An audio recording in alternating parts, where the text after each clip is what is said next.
And we're live. Welcome, everybody, to your favorite day of the week. I'm Anthony Irwin, as always, joined by Aaron Larsoul. Aaron, Yes. so we recorded the lounge last night. Mm-hmm.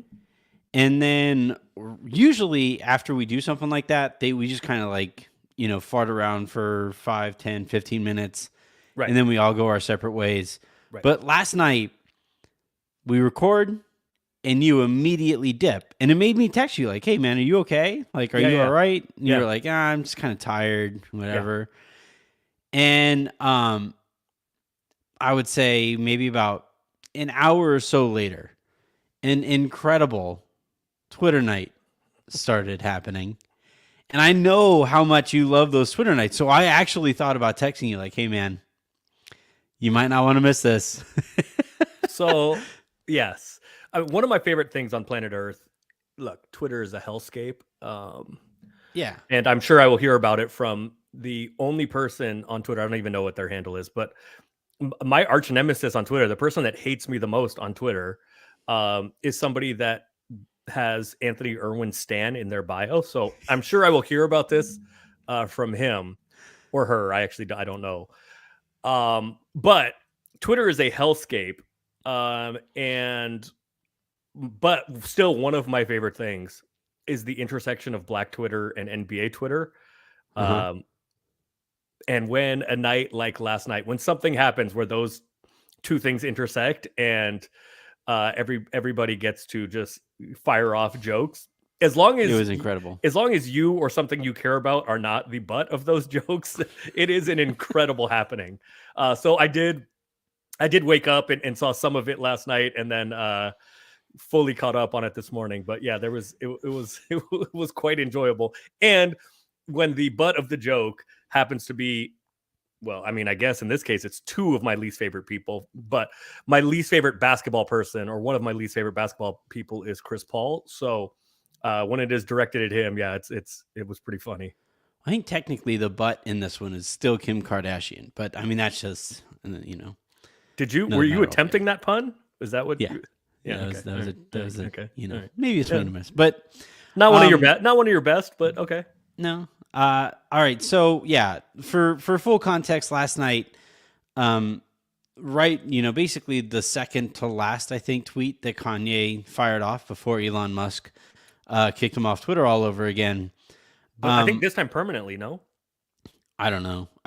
It's Hold on, let me see just say this. Fuck you, Kanye. How about that? Let's start there. Fuck you, Kanye. Well, so Okay, that's now the let's thing. move on. Now let's move on. That's the thing is that so like the second to last tweet that he sends off after a 13-hour session of anti-Semitism, and at one point tweeting out a swastika inside of the Star of David.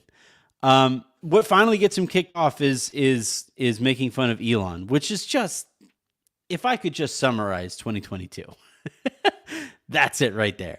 Kanye West goes on an entire anti-Semitic, like a week's worth of anti-Semitism.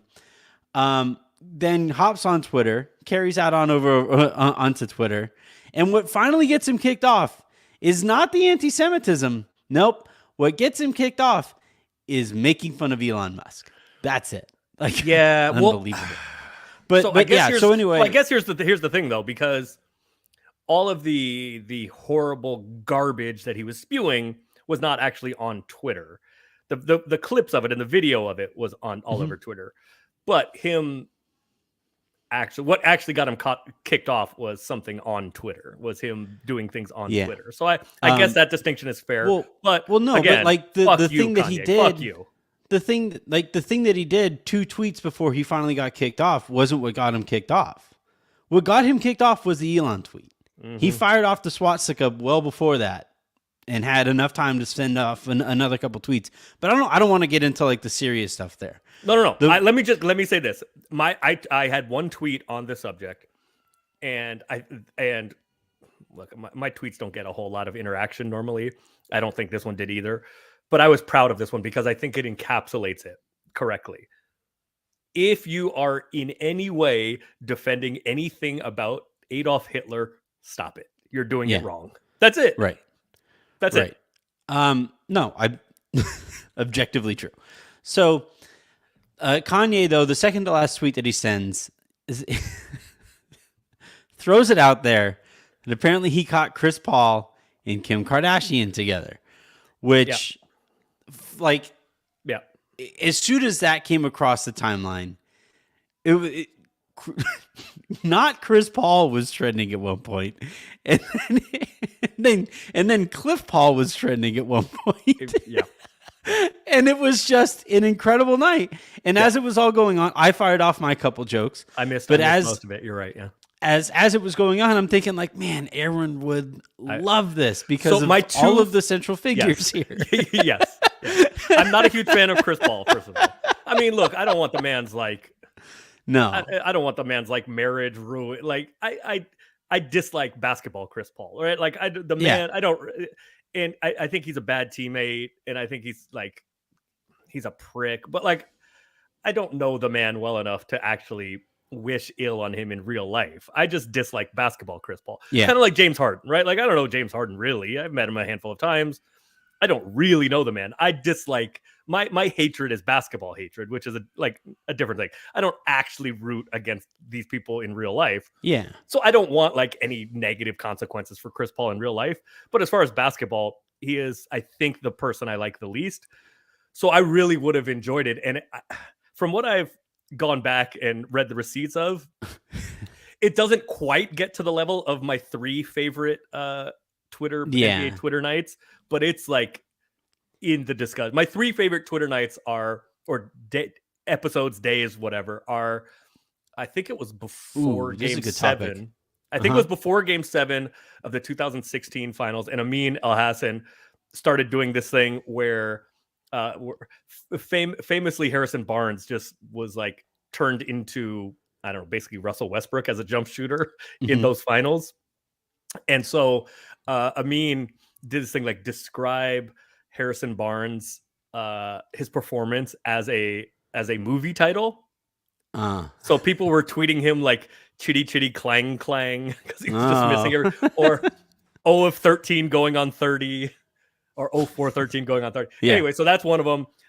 Another one is when Steph, I think it was the 4s, maybe, when Steph released his shoes and everybody was just the dad gardening shoes. Yeah. Yes. May I speak to your manager 6s, but just we're roasting it. And then if they came out now, they'd be the January 6s. Well, and then the I think it was the Rockets and Clippers. Like searching, like going through tunnels in Staples Center, trying to get at each other. Oh so my god! That's my personal favorite. I think those are my best part favorite. About that one. The best part about that one, I'm glad you mentioned it, was that the Rockets sent Clint Capella as it's like a Trojan horse, right, the emissary, like a decoy or a Trojan horse, while Chris Paul was taking him some back. He's knocking on the front door while they're trying to get around the back through some tunnels that only Chris Paul knows because of his time. Yeah, it was so good. Chris Paul is like has them climbing through vents. They see the money that Doc Rivers left. Oh, yeah, right in the ceiling. Yeah, that's so good. The other one, by the way, that's also kind of similar to that. The other one that I forgot about, that's probably in 4th place, is when Mark Cuban, Mark Cuban was like looking for DeAndre Jordan's phone number and address, and he was locked in, and people were posting. And who was it? Josh Smith? Who was it that was just like, no? Who was it that was just posting? Oh, was it Paul Pierce? I think he was just Paul posting Pierce, like a bunch of emojis, and he didn't understand how it worked. No, not even. Paul Pierce was taking like he was taking pictures of emojis and putting those on Twitter. So I don't think last night gets to that level, but I did feel like I missed out. Yeah. Yeah, it was a good night. I had some fun with it. And all I could think about while it was going on was, one, like, how funny it all was. And 2, man, Aaron would love this, and he's probably knocked the hell out. Yeah, I was knocked out. And I think my rule is like every day there's a main character on Twitter and never be the main character on Twitter. I think it's pretty much the rule. There's nothing he could have done. There's nothing Paul could have done to avoid that. I mean, just like, other than not. There is something he could have done, which is not Yeah. not sleep with Yeah, another not do dude's that. wife. Yeah. If There's he did, I that. don't know. I'm not right. Like Yeah. of all the unreliable narrators, Kanye is probably towards the He's top of the way up list. there. So who Mhm. knows? I don't know. I wasn't there, right? Like Yeah. it was not. I was not involved in such things, so I don't know if it happened or not. But if there is something he could have done to have not caught that Yeah. stray, which Yeah. is Very not fair point. not sleep with another man's wife. If he did, I don't know. Yeah.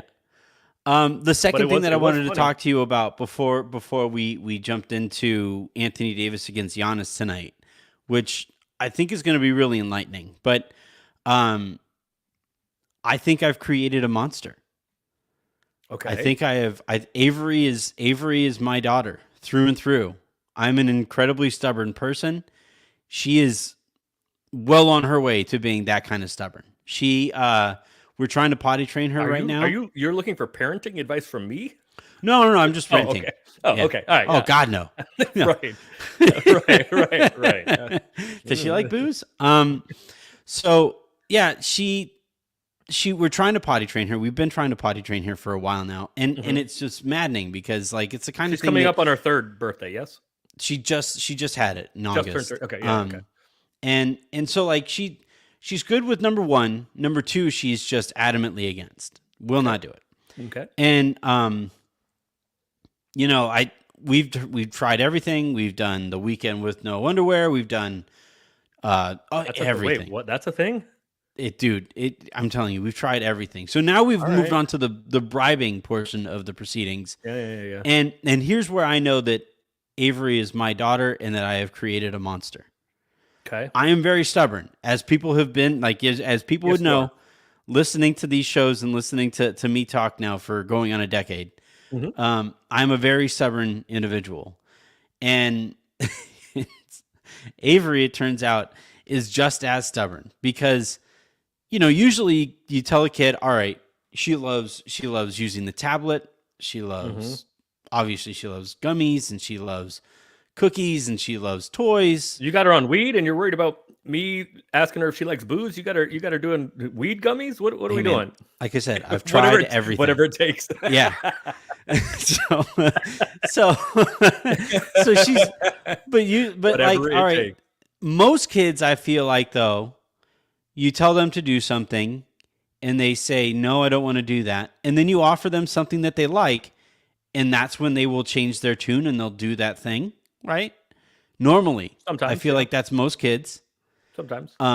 My niece and nephew might argue with you, but sometimes. Well, this is the thing. Avery will sit there. Oh, I want the tablet. Yeah, tablet sounds great. Can I have the tablet? Can I have the tablet? And be like, all right, yeah, you can have the tablet, Avery, but you have to go poop on the potty. She goes, nah, I don't want the tablet. And I'm like, oh my God. She's my daughter. Like, shouldn't this be the intersection of such things? Because like, isn't that the best time for the tablet? Right? Like, I assume everybody, maybe this is a guy thing, but when you like go to the bathroom, everybody, I think it's a guy always thing. have something to read, right? You always have like your phone, or you play Wordle or Quirtle, or I play the dribble game, or Podle, which is, guessing NBA player or whatever. You have something to entertain yourself. So I'm surprised that's my email that time. Work. I hate emails, so that's when I force myself to look at emails. Dude, telling you, all of my coworkers, ask Harrison. There's few things that I hate more about my job than emails. But yeah, that's my email time. And now I just if any of you out there are potty training experts, please get at me. Send me an email. I'll actually read that email. I actually do know one. This is like a wild thing, but I actually do. One of my my best friend's wife is like an expert at such things, like a behavioral whatever for children and raising children and all sorts of things. I'll give her a shout out. Marcus, my boy Marcus, his wife, Mariko Fairley. I don't know. Maybe it's parenting with Mariko or Mariko Fairley parent. All right, I don't know what it is, but I'll connect you. Yes. I'll connect you. But she literally posts stuff every day about this stuff. And I'm like, I follow you to support you, but I have no use for any of this. I'm giving my child gummies. So I leave the parenting up to my brother and his wife, who are the actual parents. That's all right. The closest I get to parenting is my niece and nephew. Let's dive on in though. Does Avery play Roblox? My niece is always playing Roblox. No, she's more a Paw Patrol person. But all right. The Lakers face the Milwaukee Bucks tonight in Milwaukee. Indeed. The start of the longest road trip of the year. Yep. It is a 4:30 tip, right? Or is it? No. 5:30 tip. No, 4:30 Pacific. 4:30. Yeah, 4:30 Pacific. 4:30 tip. 6:30 my time. I am so thrilled. Oh God man, I damn love it. Lakers road trips. No, It's my I'm not. favorite. This is no. Get this game out of the way. Let me enjoy No. the rest of my Friday night. This is incredible. The Wait, Lakers so though. question though. So this is a thing for me with like college. It used to be. I'm better now, but it used to be a thing with college football for me. Is that if Cal would lose, it Mhm. would ruin like my week. You just said like get it out of the way so you can enjoy the rest of your night.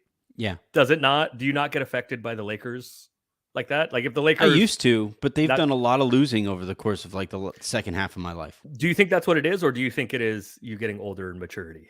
Because Cal No. Cal would always lose. You know what's funny is the Monday game would normally wreck my life, but again, like they've done, my expectations are so low for this team that I'm just like, whatever. But like with the Dodgers, when the Dodgers lost in the playoffs, I was a different human being for like 2 days. Mexico was just knocked out of the World Cup on like Yes. 73 tiebreakers. Yes. That was tough. That was a tough pill to swallow. As was Uruguay this morning. Yeah, Yeah. I just, I mean, I can't get myself to care about Uruguay, but Mexico losing the way that they did, that hurt me in the heartstrings. So here's my question. I like don't care that much. I like international soccer. I don't care that much. I'm a Liverpool guy. But so I root for the US, Mhm. but I'm not like I don't care that much. Mhm. So my thing is I root for the US and all the African nations. Mhm. So I asked this on Twitter. Now that, all the Mexican homies, are you now rooting for the US? Yeah, I mean, I root for the You root US for the US anyway, regardless. but a lot of Mexican Americans do not. They root for Mexico, period. They root for El Um, Tri. But so have like I yeah, think I mean, Edwin said he's very much not rooting for the US anymore. Or I not mean, like, anymore. look, I'm not going to hold it against Mexico. Like, obviously, in recent years, we have a really shitty relationship with our American brethren. So, like, yeah, the notion of supporting this country that puts us in cages, that makes it a little complicated. But yeah, me personally, like, Yeah. I still get a kick out of like when Team USA played England. I love the idea of fucking up England's day. Like that's that. Right. I love that. Right. Yeah, I mean, It's the look, weirdest thing to me. Like, I mean, we have a terrible history on quite a few things in this country, and yeah, not even so much a history. Currently, we have a terrible record on quite a few things. But it's always fun to beat the colonizers. Like we're not really yeah, colonizers, so yeah. like England, the Netherlands on Saturday or tomorrow morning, Hmm. Belgium, like all the colonizers. We can Yeah. do away with the colonizers. Right. So yeah, I mean, I'm not going to hold it against any, Mexicans who can't support this country for a variety of reasons. Me personally, though, I enjoy wrapping myself in the flag. I am like, The Mexican flag or the it's American flag. Which one? both. Whenever Okay, either team is okay, on, like okay. I find myself really going hard for them because, like, yeah, I'm proud of the fact that my grandma came over from Mexico, and now only a couple generations later, I am sitting where I am now. Yeah. I'm also proud of the fact that America gives a family like mine that opportunity. So, but also, it's a country that has a really shitty history with my people. We do. So, Yep, we do. we have a really shitty history, as I just mentioned, quite a few things. yeah. So, The best but country yeah, in the world, and also often pretty awful. Also often pretty awful. Where was So- Chicharito? That's what we needed. We needed Chicharito. Yeah, When- it was. how long I ago didn't was he like playing? I didn't know he should have been playing in Is this he, one. wait, I he's didn't still on like. he's still on the national team?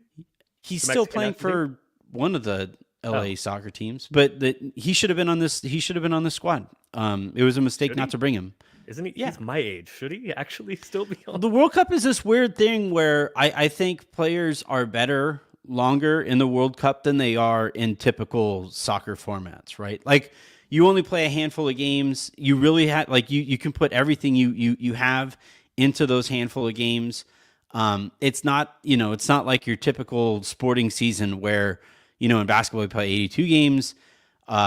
Premier League soccer and basically all of soccer feels like it never ends. 38. So Huh? 38 games in the Premier League. Yeah, but then you have like the other tournaments and you have friendlies and stuff. So like it feels like it never really ends. The English soccer season is like 11 and a half months long. Right. So y'all get 2 weeks, and let's get back at it. Anthony Davis is like, what? Hold on. I thought I had filibustered long enough. I can see how I got you talking about Mexico and international soccer. You know, I'm stubborn. This is my finest work. Yeah. So the Lakers play Milwaukee tonight, and Anthony Davis, the last couple of years, I would say, has not played very well against Giannis, and Giannis has, for whatever reason, really taken it upon himself to go at Anthony Davis. Giannis is a freaking killer. Like, people want to find any xenophobic reason not to give him his due, but like Giannis is a bad boy. Giannis is a bad boy. So but yeah, for whatever reason, the last couple of years, Giannis has really taken it upon himself to challenge AD at the rim, to really get physical with AD on defense, and I'm just going to put it frankly, AD has wilted in those when that gauntlet has been dropped. And I think tonight is going to be fascinating because, like, I could kind of understand Giannis is on the top of the basketball world. Anthony Davis had real confidence issues in his shooting. He didn't quite feel right physically and athletically, but this is the best Anthony Davis has been playing since the bubble. And I do think that tonight is going to be a really interesting showcase of where AD is legitimately at. Now, do I think the Lakers are going to be competitive? No. Milwaukee's the best or second best team in the NBA right now. But for that matchup in particular, AD's approach from the get-go on this and his response from the get-go on this to Giannis specifically, I feel like is the kind of thing that, like, we keep on hearing that the Lakers front office is waiting for more data and more data and more data. This is one of those things. This is one of those boxes that I personally, if I was in that predicament, if I was Rob Pelinka, this is one of those boxes that I would want checked. How does AD respond to Giannis punching him in the mouth? So this does feel like a fair, not fair. Does feel like an important data point for all sorts of scenarios. Where does AD rank among the elite of the elite? How does AD maintain his game with LeBron back, maintain the level of his game that he had when LeBron was out with LeBron back? Where do the Lakers stand in relation to whatever you think the inner circle of the championship contenders are? This is the first time, other than opening night, right? I personally think the Warriors are in that conversation, even though they're, I think, 11-11. For me, that conversation is the Warriors, the Celtics, and the Bucks. Mm-hmm. Where do the Lakers stand among now that Schroeder is in the rotation, now that Thomas Bryant is around, now that the Lakers Schroeder won't be available tonight. Congratulations to the Schroeder family for having a kid. But now that the Lakers have had some time to kind of figure some things out, where do the Lakers, and even if the Lakers lose, where do you stand as a contender amongst those peers, hopefully? So I think all of that is important. Also, Chris Middleton is coming back tonight. Who knows what he's going to look like? So it's a little bit of a different thing for Milwaukee. Also, is reintegrating him. They have a bunch of time together, but he hasn't played in a while. So I do think, though, that I do think that the Giannis question or statement that you made is meaningful, because I don't think it's random, and I don't think that AD has wilted, to use your word. I think that he has just gotten outplayed by Giannis. AD is this is my supposition about why this that matters feels semantical. To no, because wilted makes it seem like AD quit, basically, shriveled up in the moment. I think he just got physically bested by Giannis, who, as we are saying, is I think the only two people you can say are the best guy in the league are him and Steph. And Giannis, what he is able to do also defensively, for me, Giannis is the best player in the world, but he is also the most physically imposing, dominant guy in the league. And I think it matters to him specifically. Remember with this was what 2-3 years ago. It was a game in Milwaukee, and his teammates were like putting the crown on him, basically like trying to take the crown off of LeBron and put it on Giannis. Mhm. I think that matters to Giannis. And the fact that in the bubble, because as you mentioned, AD was so damn good, and this is the best he's looked since then, that the question was who's better, AD or Giannis? And so I think Giannis has taken that personally, and has wanted to impose his will and impose his game on AD to make a point, because AD is probably the only dude in the league with the physical profile to sort of match up with Giannis. So it seems like a fair fight between the two of them. So I was looking at the numbers. AD last year only attempted, I'm looking at it again, 12 and a half shots against Milwaukee last year, which is really low. And It only is. 5 in the 2 games and 5 free throws and on average in those 2 matchups. That indicates Not to enough. me that It's not some enough. of the aggression is not there, not Yeah, getting but- to yeah, the free oh, throw yes. line. And However, like, so this is the difference between AD and Giannis. I mean, there are differences in their game, but Giannis is a less dependent player than AD. yeah, Right? Giannis fine, can but go like, get, because Giannis is also Shaq sort wasn't of the his Shaq was point a guard. dependent player too, though. Like, I'm sorry, like we're Yeah, talking yeah. about it. Tim Duncan was a dependent player, and Yes. Hakeem was a dependent player. If Yeah. AD wants to be in that group, like you can't keep going to like, well, I didn't get the ball. Like, no, No, those no, guys you're right. rang necks if they didn't No, get the ball. You're right. But my point is, like, yes, those attempts are low, but we're still AD has been among the best players in the world this year, and especially this last, 3-week stretch. And there still are questions like, maybe you should. So it's not, I don't think like that is a measure necessarily of how good AD is. I think it is a fair criticism that maybe he needs to demand more involvement in the offense. Well, But even now, when he's been so damn good, right? He still in the last game there was, or not the last game, in the Indiana game, there was questions like, maybe you should have taken more shots. yeah, no, I thought the difference between the Lakers holding on to the lead in their last game versus the Indiana game was that they did a better job of getting AD the ball down the stretch, and it steadies But the point is, offense. Giannis, because and AD's, No, AD I get your is a good point. ball handler for a center, but Yeah. Giannis is You point forward. an offensive initiator, period. So Mhm. Giannis can make those decisions without having to like wring any necks. He can just decide he's going to, in Yeah. ways that Hakeem, Tim Duncan, Shaq, AD at this point in his career can't. And AD can do a little bit of it. AD can run a little pick and roll. He can do a little bit of it. He's doing more. I actually Not to really the level of Giannis. I really love it that a bigger part of their offense has been telling AD to grab and go on rebounds. Like I remember when I coached, I coached actually girls basketball at Esperanza, my old high school. Mhm. And I remember I had a girl named Kelly. I'm not going to say her last name, but I had a girl named Kelly who was the tallest girl on my team, but she was actually one of the better ball handlers. Like, it wasn't we weren't exactly stacked. We had a good season. It was one of the better teams that Esperanza's ever really had, but but it wasn't like it wasn't like a powerhouse by any stretch.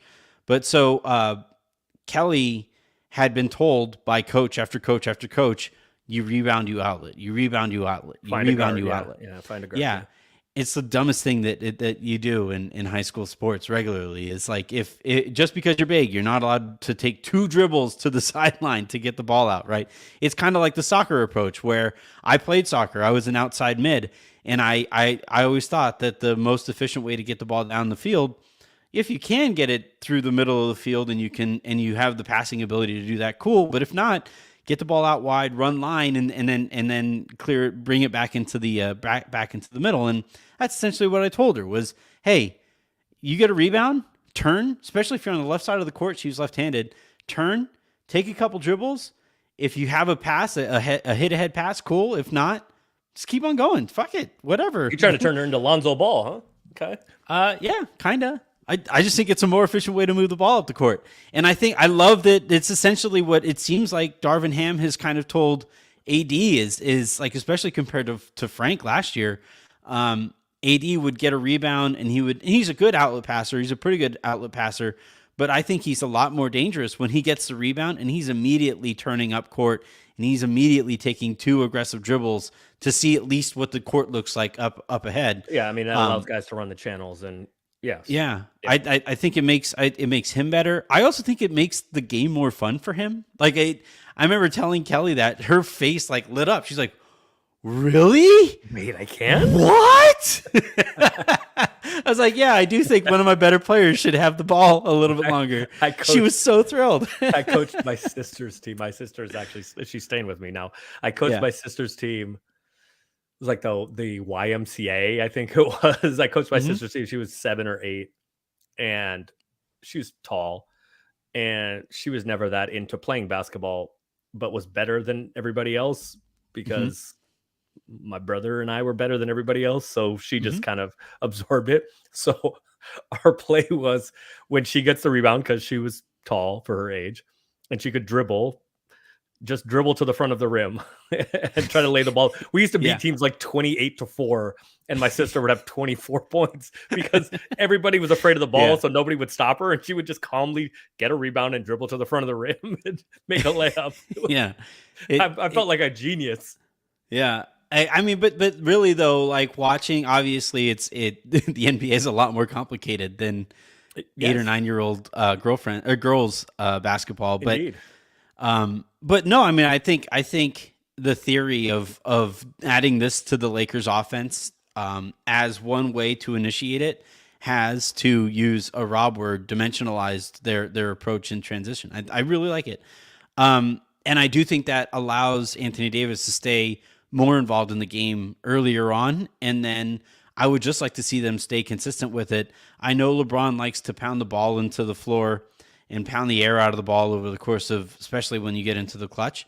But I just think like the Lakers aren't talented enough and they aren't good enough in the half court to execute that way. So whatever you're doing that is working in the first part of the game, just keep doing it later in the game. I don't know. Maybe I'm underthinking it, but one of my favorite things about Jokic is that, like, if he finds one thing that a defense can't adjust to, he just does it over and over and over and over again, and he doesn't get bored with it.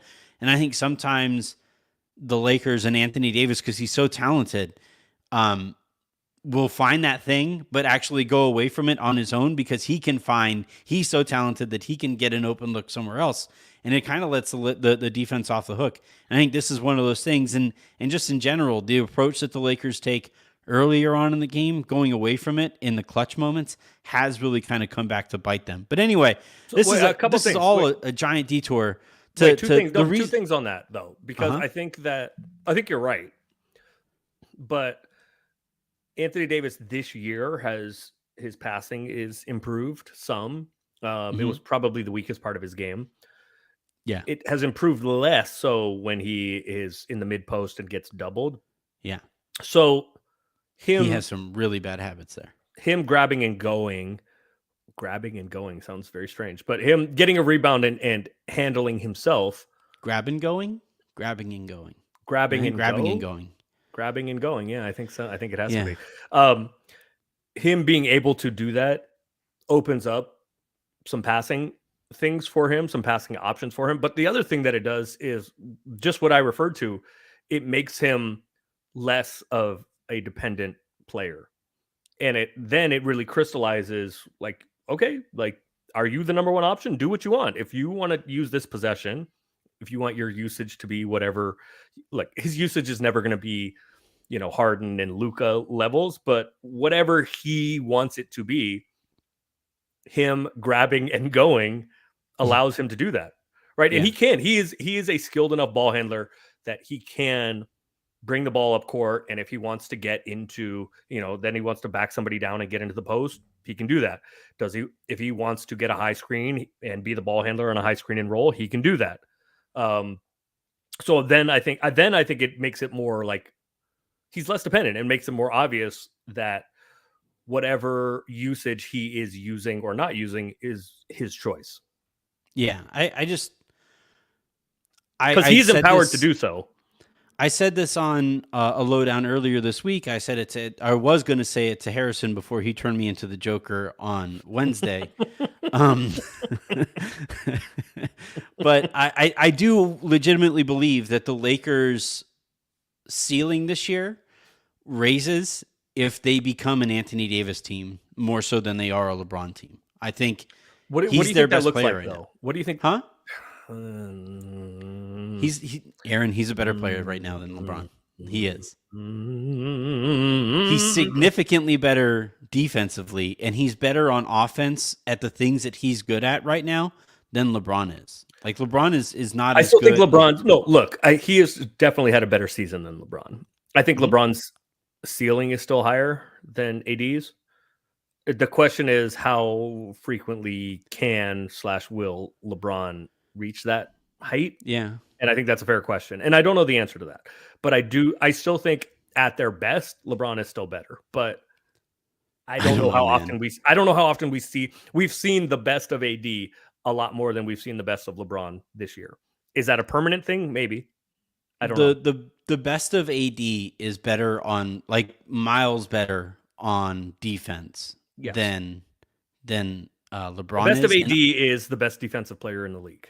And I don't think I don't think LeBron is the best offensive player in the league, right? So that's why I think, like, offensive player in the league, right? So that's why I'm saying that I think AD is better overall because of his impact on defense compared to like. I mean, look, to be fair, we have certainly seen more of the best of AD recently as compared to LeBron. Like, we saw AD miss a game and the Lakers gave up 140 points. It was 143, I think.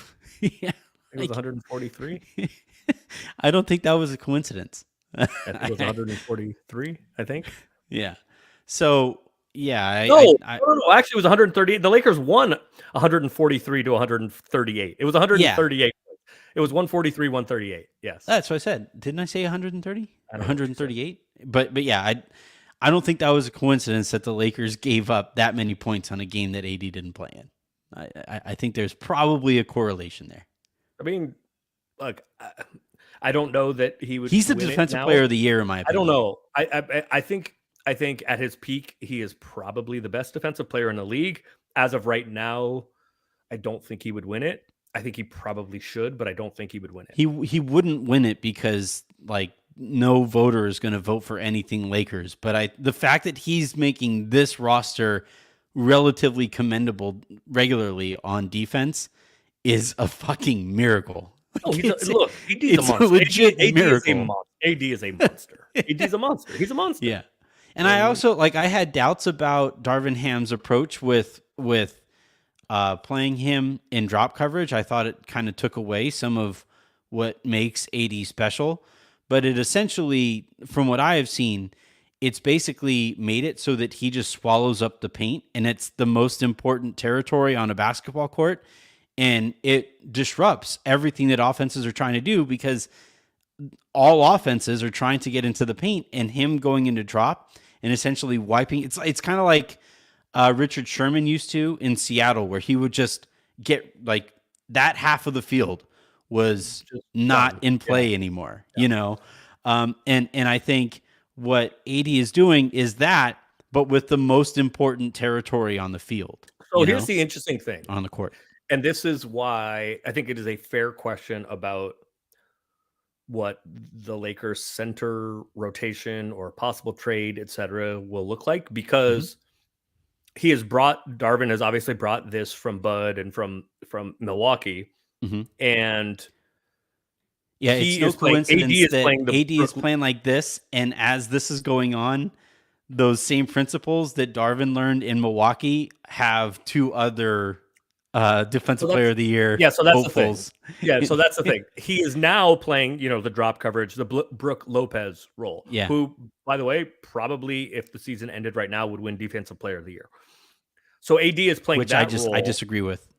Of course, he's playing great defensively. He also has Giannis. Well, but that's the thing. Anthony Davis doesn't have Giannis. Anthony Davis has three other. The question is AD best suited tiny people at that role, the Brooke Lopez role that he's currently playing, or is he the Giannis role, which is you have somebody else swallowing up everything in drop coverage, and he gets to be which is what he's done for most of his career as a 4, where he gets to be the weak side shot blocker, and then also has some perimeter responsibilities, much like Giannis does. I mean, Giannis is. I think that maximizes AD's value if he's able to be a weak side shot blocker and is able to. And I think that makes up for some of the deficiencies that the Lakers have on the wings. I think ideally LeBron is that guy. And I still think LeBron probably can be that guy. I just don't know that LeBron can be that guy every possession, every night. Well, the fact that AD is playing, or I don't. How about this? I don't. For the first time ever, I don't think he can. Like he's like this. He's like the super, like what Brooke is doing in Milwaukee. AD is doing that, but better in a way that completely disrupts what offenses are trying to do, despite not having somebody as good as Giannis also out there on the court. That to me makes him the defensive player of the year. I think it's interesting, and it's Milwaukee might have a better defense, but they also have Drew Holiday, and they also have Giannis, and they also have they have a better defense. You know why? Yeah. Because they have better defensive players. Wow! Whoa! They have better guys. You mean they have more? Like they have like 3 people taller than 6'6"? Easy. Is that something they? Easy. Does that matter in basketball? I don't. I mean, it can. It certainly can. It certainly can. But I do think it is interesting and possibly informative as to what the Lakers look like going forward, and what, like, if there is going to be a roster balancing trade, what the priorities are. Because I think it is a fair question. AD has played almost all of his minutes this year at center. And famously prefers not to. Well, but is that where you want to spend? Is that where you want to spend your resources to still run the same scheme, but let him slot into that Giannis role as opposed to the Brooke Lopez role, defensively at least? Yeah, I mean that's part of why I really like the idea of bringing Miles Turner into this, because he can do what Brooke Lopez is doing, and AD can do what Giannis is doing. And then you have LeBron being asked to just kind of, play rogue on the perimeter and just be solid defensively, LeBron. And he can definitely do that. And then now you have somebody like Lonnie who can assume the Drew Holiday role, and Austin Reeves has been better defensively than anybody would anticipate somebody who looks like Austin Reeves would be. Did you see the thing the Lakers sent out, the Austin? I got bounced, dude. I'm not gonna lie. Him bringing it even kind of behind his head, like, legit surprised me. I was like, okay, did they get another white guy? Like, because I saw. I came around the corner as that was happening, as like, because it was right around bedtime. Or something like that. I was doing something around the corner of the house. I was walking through my foyer, and I turned the corner. 85-inch TV. and I saw this was on the 65. I had it on the small. I had a smaller TV. But you put the Lakers on the small TV? I'm a married man. The disrespect. I'm a married man. What goes on the what Bachelor in Paradise? You don't need the. She was watching Wednesday. Have you seen Wednesday? I have not, on Netflix? but I have.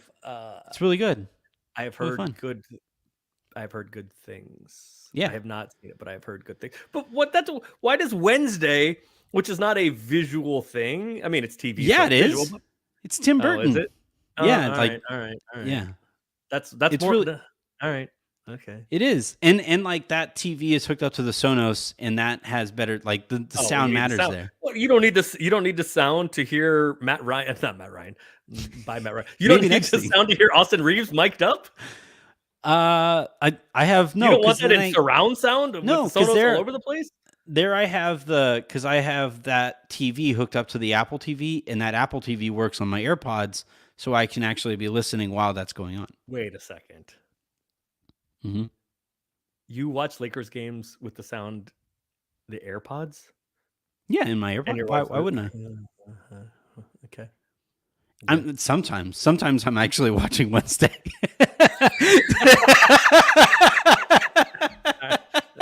I've heard good things.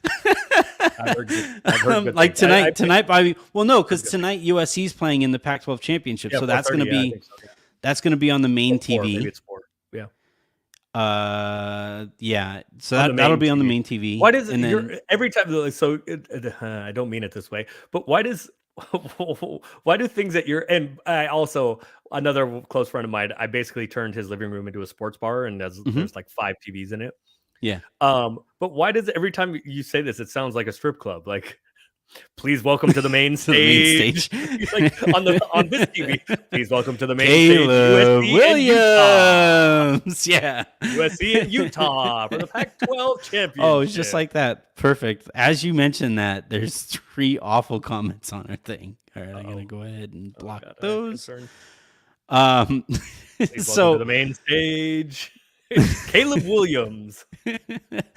So yeah, getting back to the reason I mentioned the shot totals was because I used the term wilting, and that implies a lack of aggression. And if you are not taking shots or free throws, that's a lack of aggression. We can find any context that we want for it. We can explain it, but we can't excuse it. Like, Anthony Davis needs to be more engaged, and that's what I'm watching for tonight. Like, it needs, if the Lakers have any chance whatsoever in this one, and I don't think they do, but if they want any chance in this whatsoever, Anthony Davis is going to have to be special. And if AD can kind of wipe out Giannis's stat line, and it's up to LeBron to be that kind of special too. And if the periphery players, I think Lonnie's supposed to be back today, right? He's had a few days off. Yeah, Lonnie's probably, yes. Yeah, he was sick or something like that. He should be available. We'll see about Troy Brown. Both those guys had the same foot issue. So hopefully both those guys are ready to go, because I think they really need, especially Troy against Middleton. And I think, is it something I would bet on? No, but is it something that the front office is going to use as an important data point? Yeah, and like you said, they should. This is the team that you're eventually going to have to face off against, probably in the finals if you get there, one of them anyway. And if the Lakers play them relatively even tonight, like I think they're going to lose, but if they say cover, and they do that without an Indiana trade or a trade that improves the roster, that's the kind of thing that, like, if I'm the front office and if I'm LeBron or AD and I'm working my ass off to prove to the front office that I am worthy of additional help, that would, I think, help make their case. It should anyway. I think a lot of that is fair. And I do, as I said earlier, I do think that tonight's game is certainly a data point. But for me, this road trip is much like, you asked me about, I think, going back to the Kings game, if the Kings game was a must win when the Lakers were like 2-10, I think it was. And I said, no, I don't think it specifically is a must win, but I think there is a number that needs to be reached in this stretch of games, which the Lakers were able to accomplish. So I don't think, like, the Lakers probably aren't going to win tonight, but I do think that this road trip, there is there needs to be a competency shown on this road trip. There is a number of wins that needs to happen. I mean, it is a really tough road trip, but I think there is a difference, like a material difference, obviously. But I think what happens on the road trip in total is revealing and meaningful. It's a tough road trip. Are the Lakers going to go 2-4, 1-5, 3? Like, I think at minimum 2-4 or 3-3 needs to, like, Washington's played well, but Washington's not any good. Detroit is terrible. but Milwaukee's really good. Toronto's really like, so I think, Toronto actually makes me really nervous. Like they're so well, yeah, and they effing just have long and like so effing athletic. 73, 6'8" guys that just, yeah. Unbelievable. So Like I honestly, think if people ever wondered what a team would look like if I was working, it would be Toronto. it would be that. Like it would be just a shit ton of wings. It would be a Fred shit ton of VanVleet athleticism. and a bunch of like Yeah. 6'8" guys that could, It would just be like athletic guys that can handle. Yeah, and honestly, eventually, I would probably find a 6'8" guy to to replace Fred VanVleet. Like I was just like, your ideal team just has 5 Pascal Siakams. Thank you, Mini Drake. I'm gonna go get somebody who's a little taller. Like we're good. Just five Pascal Siakams just running around that do a little bit of everything. And I mean, like I would maybe have a center, like 4 Pascal Siakams and 1 Anthony Davis. Why can't somebody? Why hasn't anybody thought of this? Because those are the hardest guys to find, and those are the guys that break the salary cap. Yeah, you're fine. Your team now costs $400 million before taxes. Hey, I did my job. I did my owners got to do their job. I did my job. Owners just pays up. You drafted 4 Pascal Siakams and an Anthony Davis. Yeah. What does your bench look like? More Pascal Siakams. 10 more Pascal Siakams. And 1 Damian Jones. It's 14 Pascal Siakams and 1 Anthony Davis. No, 13 Pascal Siakams. No. And Damian 1 Damian Jones. Damian Jones on the 2-way. Again, I don't know what's so difficult about all this. Why hasn't somebody done this, huh? All right. Well, your team would have 13 Stephs and a Draymond and a Clay. No. My team actually, have we had this conversation? You know who my favorite player ever is? And rest in peace, but Manute Bol is my favorite. Manute Bol is my favorite NBA player ever. I guess I like novelty. So it would be just like how many Manute Bol, and I don't want Bol. Hate Matt Ryan. I don't want Bol. You hate Matt Ryan with the passion of 10,000 Suns. And yet you just say you love novelty. I do not hate Matt Ryan. First of all, Manute Bol is a better basketball player, or was a better basketball player than Matt Ryan, first of all. Second of all, I do not hate Matt Ryan. I just am confused by the outrage about I just didn't see outrage. I didn't see outrage.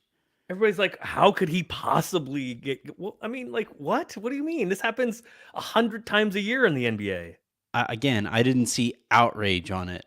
The only thing that came closest to outrage was the timing of it all. Or disappointment, and maybe not outrage. Disappointment. I don't think anybody was sitting there passionately in Matt Ryan Lakers jerseys, right? I don't think anybody was sitting there saying God, how could you do that? What number did Matt Ryan wear? 37? Okay, yeah, good. Yeah, you're right. But if you ask people, they wouldn't know that answer. Matt Ryan is fine, and it's a great story. It's a cute story. Andre Ingram was a great story. Fine, but this happens all the time in the NBA. Yeah, no, I agree. I agree with that.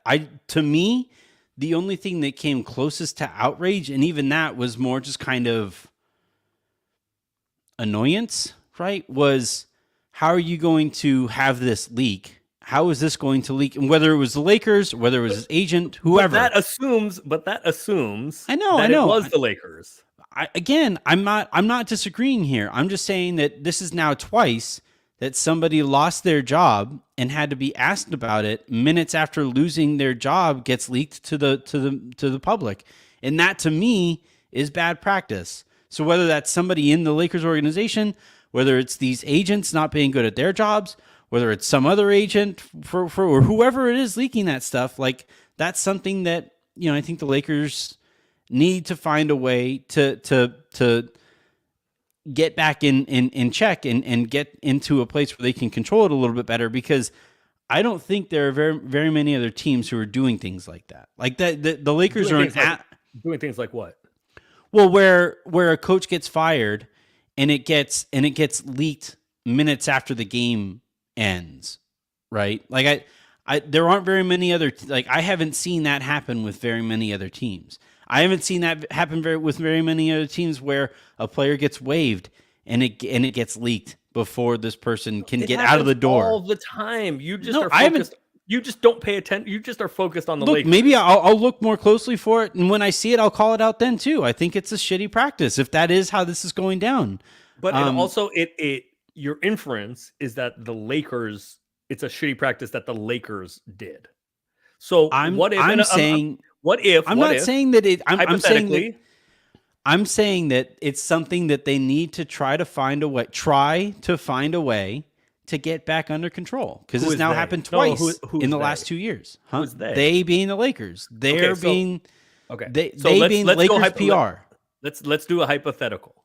Let's Mhm. say before the game, during the game, after the game, whenever, Rob said to Matt's agent, "Hey, for whatever reason, we're gonna waive Matt after the game tonight," Mhm. and to try to do him a solid, Yeah. like tell the agent to get Yeah, ahead. you can And start the- working on finding and then him the his next thing. agent released it. Fine. Why is that on the Lakers? Why is that I'm the saying, Lakers need to get something under control? Aaron, I'm not saying that they have to get it under control, because that implies they're the only people who can control it.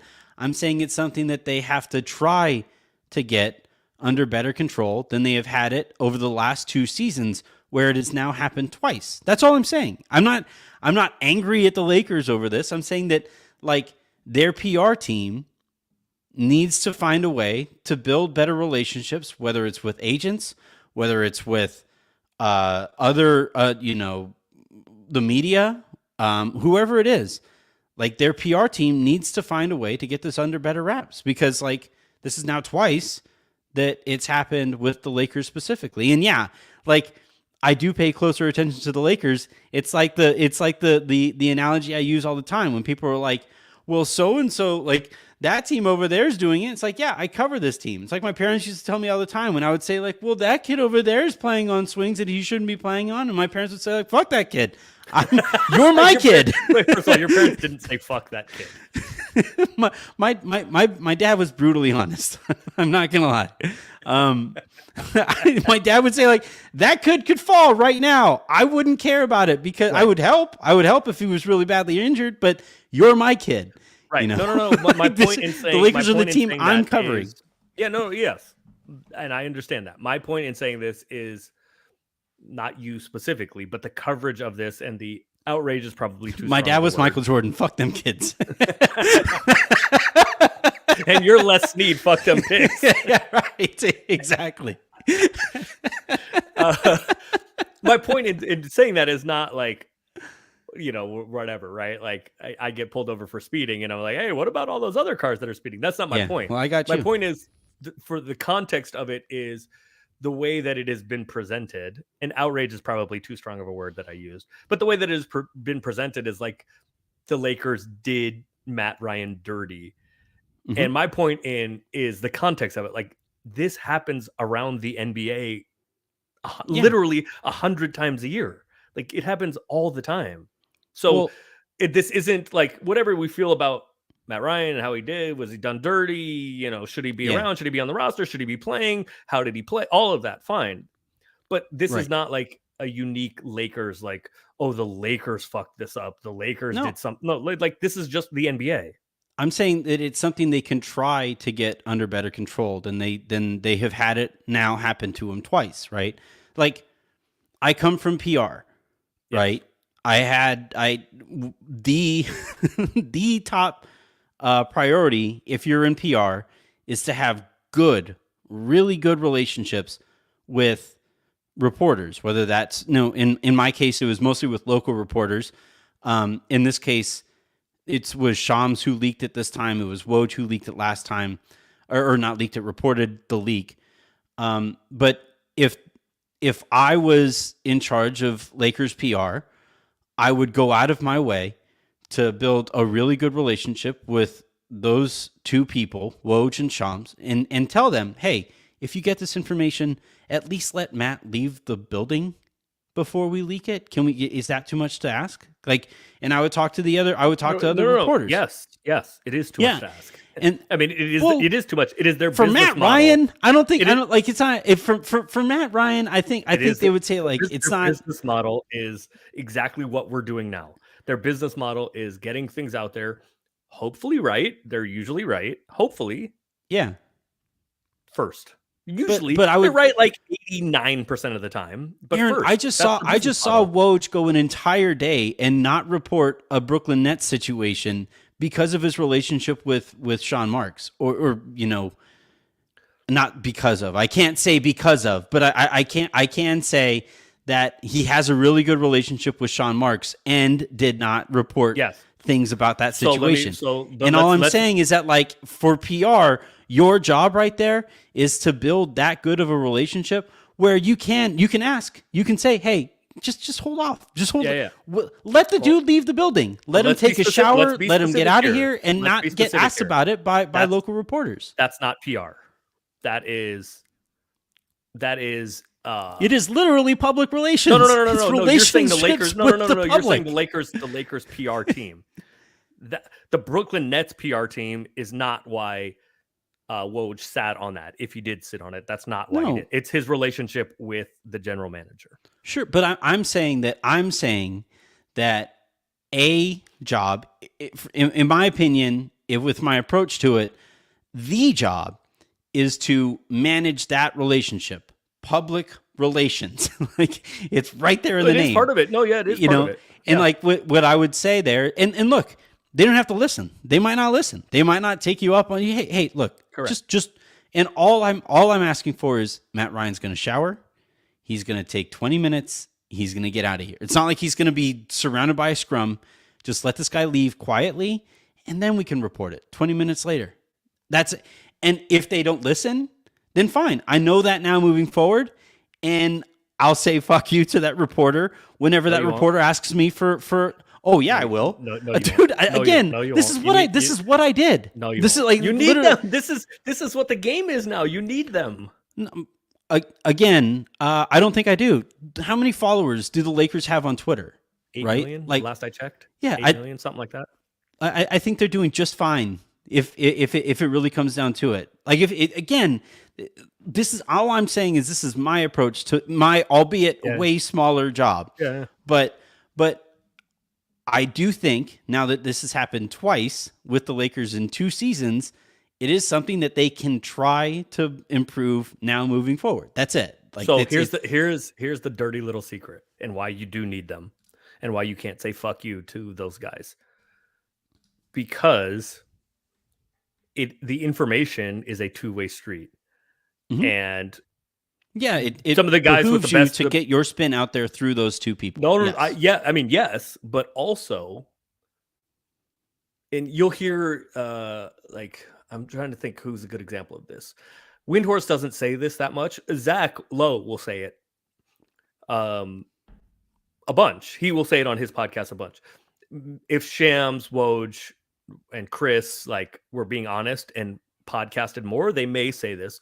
But in addition to wanting you to be able to get your spin out there, your version of You're things, getting information on the other teams. Yeah, they're talking to Zach Lowe and Windhorst and Shams and et cetera, Mark Stein, et cetera. They're talking to everybody around the league. Mm-hmm. And depending on what your relationship with them is like, you may find out nuggets about other people too. Again, depending on what those guys have been told, what their relationship is like with wherever the information came from, whatever their relationship is like with whoever they're giving the information to. So it's it is definitely a trust thing, but my point is, it is not something that if you are doing your job as somebody in a front office, it doesn't specifically have to be a president or GM, but if you are doing your job, cultivating those relationships for what you can get out of it, and it sounds like nefarious and transactional, which some of it is, but the dirty little secret is there are things to be gained and there are edges to be had because of those relationships, because of what you can find out about other teams that you wouldn't otherwise. So I don't think, let's say somebody in the Lakers organization said, hey, Shams, can you let this dude shower? And if he doesn't listen, then you can say, well, fuck you, I'm not dealing with you. I don't think that is to do the job to the best of your ability, I don't think that's a decision you can make. Those guys are a necessary evil because of No, again, the way of the world now. I would say I wouldn't like when it comes to that reporter, right? Especially at that level of reporting, where it's Shams, where it's Woj, and they have information on other teams. I would store it in the back of my head, and I would say, all right, I know that now. Cool, noted. Because, like, yeah, they have a lot of power here too, but I'm also the Los Angeles effing Lakers. So, like, if I'm head of PR for the LA it's not about Lakers, power. It's about information. No, like it's an information. It's a two-way business. street, like you just said. Yeah. It's a two-way street, and I'm saying that, like, all right, fine. My side of the street has a pothole now. And we're not fixing it. Yeah, I just and again, like, as you have said, and it's absolutely fair and objectively true that it didn't necessarily come from the Lakers. I can't say that definitively, that it came out from the Lakers there. All I'm saying is that, like, it's now happened twice. And if it happens again, like twice, once, it's an accident, right? Twice is a trend. 3 times, it's a fucking problem. And I think that is where some stuff needs to be revisited in-house a little bit more closely than so it I will is. say, I've said this before. Do I know everything that happens before it happens? No. Do I know a lot of stuff that's going to happen before it happens? Sure. I didn't know that Matt was getting cut before he got, I learned from the tweets also. Yeah. So if it was like going around, and if it was Rob telling everybody that was going to happen, and that's where the leak was, that would surprise me, because I'm not saying I would be the first person to know, but I would be on the list of people that would probably know. Yeah. So I suspect in this case, I do not suspect that's where it came from. Yeah. Also, the fact that the person that broke it is the person that broke the story is indicative. Also, it's not like definitive, but it is indicative of where that leak probably came from. Yeah. And in this case, I do not suspect it was the Lakers. And, like, in some ways, it does benefit the agent to get some additional sympathy out there. Correct. For his client, just like it behooves Frank Vogel's agent to get some sympathy out there for his client. And that maybe is one place where maybe you have a better relationship with that agent, so that you say, hey, like, this is a cheap way to get some sympathy that no other team is dealing with now as regularly as we are. What's going on here? Again, I'm just saying that it's something that the Lakers can try to improve on. That's it. And I'm not hammering them. I don't think it's some terrible mistake that they will never be able to recover from. I just think it's something that they can, like, it's also like everybody's jobs to constantly look at and re-look at ways that they can get better at their jobs. And this is just one other example of that here with the Lakers. All right. I think that's going to do it here for this episode of The Hook. These episodes here, this week's episodes here on the Silver Screen Roll Podcast Network. Thank y'all for everybody who tuned in live to this, not just now, but also last night for the conversation that Aaron and Jacob had. And then, for everybody who has listened, like, our numbers just keep going up. I think our November numbers were up 81% year over year from last year. So shouts to everybody who is helping us with that. You're making me look. This way team is better at my objectively job more than I actually fun. By the way, this team is objectively, like, more fun to root for than last year's team too. The vibes are better for sure. Yeah. The vibes are yeah. I would agree. We'll see how tonight goes. I'm looking forward to it. I think it's going to be a fascinating game, and we will be there to cover it afterwards. I believe Raj is going to be doing a Spaces, so we'll be there to talk about that with you guys as well. So until then, I'm Anthony Irwin. That was Aaron Larsoul. This has been The Hook. We'll talk to you guys next week.